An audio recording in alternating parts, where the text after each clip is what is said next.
Hi there, Lections! Welcome to our Kokology Series. I bet you're here today for another cool game, right? So, wanna play?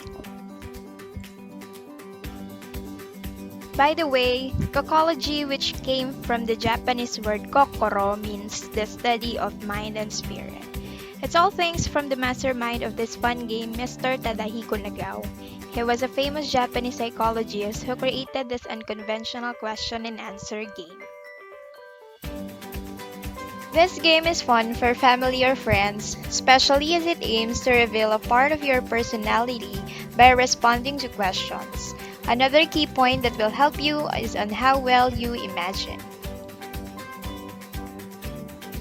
For this game, all you must have will be a paper, a pen, and your creative mind.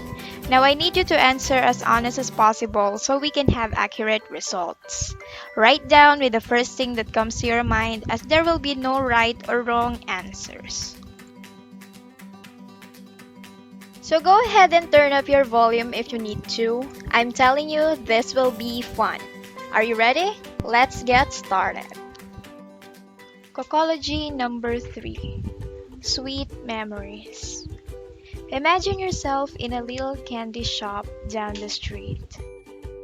As you enter inside the candy store, you are overwhelmed with what you see. You start to roam around and see colorful, different-sized candies all over the place. There are small ones, bite-sized, and enormous candies. There are also striped and bright-colored ones. They smelled sweet, some are sour candies, and there were just many flavors to choose from. While you continue, you find rows of familiar candies, chocolate bars, chewing gums, and sweet. Some are stacked in organized shelves, but some are loose in baskets, bowls, and jars. Now, you started to choose among the candies. First question, in picking the candy, consider the reason why you are choosing it. Choice number 1, because the candy goes with a surprise gift or a toy. Choice number 2, because the candy tastes good. And choice number 3, because the candy looks good with the wrapper. Write down your answer.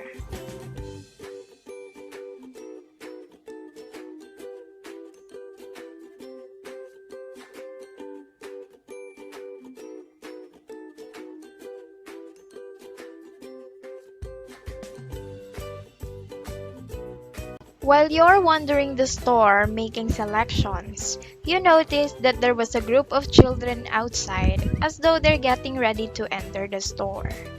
Second question is, how many children actually come in? Write your answer.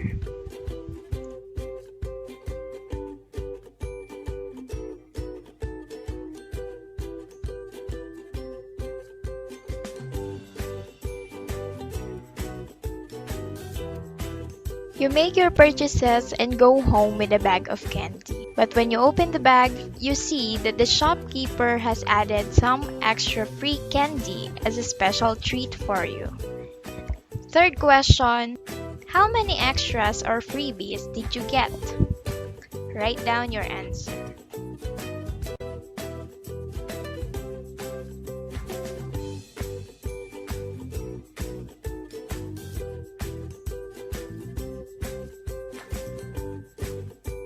Now you've been thinking about giving the candy you bought as a gift to someone.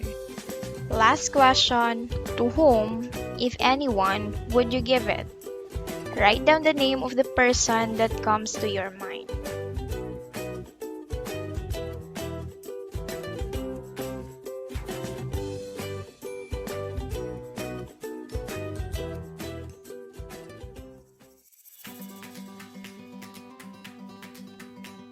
Try to recall your responses to the 4 questions and let's see the underlying meaning of your answers. In line with antique and memorabilia, Reminiscing our childhood incorporates with a sense of returning to innocence or just the pleasure of feeling young again. It roots on fascinations and the desire to relive the past, if only for a short while. Imagining ourselves in the candy shop is an encounter which takes us back to that simpler time. Perhaps you'll find your younger self among the good stock. Regardless of the candy you have chosen among the endless selection, the more important question is the reason as to why you chose it. The reasoning behind your choice actually shows what you desire most from other people. Did you go for the one with the surprise gift or a toy? Well, it says you respond well to people bearing or giving you gifts, or not so well to those who don't. It wants to tell you to be careful not to appeal too much in material things in keeping people. If you happen to pick the candy because you remembered how good it tasted or the experience of having it, you may be desiring for the same attention and affection you received from your mother or a guardian figure as a child. But if you pick the candy based on its wrapper, well, remember, it's the candy you eat, not the pretty package. The number of children who entered the store while you shopped represents the number of people in your life you need to depend on. We all need support, whether it's actual physical assistance, or may it be in the studies or work, or just encouragement from the people we love, and you understand you can't go through life completely on your own. On the other hand, it's also true that relying too much on others makes it difficult to achieve personal independence. The number of free treats or freebies you got reveals how much you still depend on your mother or both your parents in general. The amount of special attention the storekeeper showed you is the same amount of attention you actually want from your mother. Now, if you said 10 or 20, you may need to think about spreading your wings a little bit and leaving the nest. It suggests to try being balanced in seeking for attention and being independent at the same time. Finally, to whom would you give the candy? The person that first pops to your head is the same person you would like to take care of someday or someone you would like to keep. Did you say you gave it to your parent? Your wish may be a reality sooner than you think. Was it your partner or a person you secretly like? It might be fun taking care of them for a day or two, but that could wear thin. Or did you say you wouldn't give the candy to anyone? Perhaps you'd like to live a life without personal attachment to anyone. Regardless of the answers, it is important to consider whom you are giving your energy in life so far. So there you have it, guys. Did you get an accurate result? A disclaimer, the meanings posed here may reflect a fraction of your experiences, and it is just meant to reveal a part of yourself.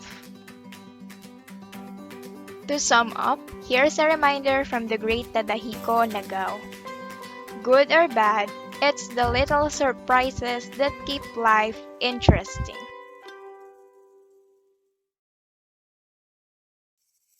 Thank you very much, guys. Hope you enjoyed. For the next Kokology, stay tuned for our next video. Bye!